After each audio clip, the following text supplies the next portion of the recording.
علامة موروكو ناو أو المغرب الآن حاضرة في معرض شانغهاي للسيارات، أكبر المعارض لصناعة السيارات في الصين. أبرز الابتكارات المغربية في هذا القطاع الاستراتيجي بالنسبة للمملكة قدمت تفاصيلها في الجناح المغربي بهذا المعرض.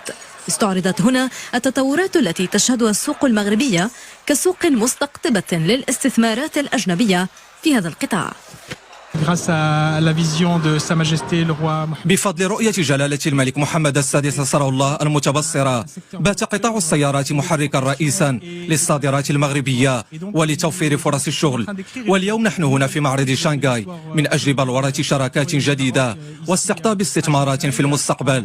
وقد أجرينا مباحثات مع مستثمرين صينيين لتبادل الخبرات والتجارب وبلورة شراكات مع الصين في مجال السيارات الكهربائية في المغرب.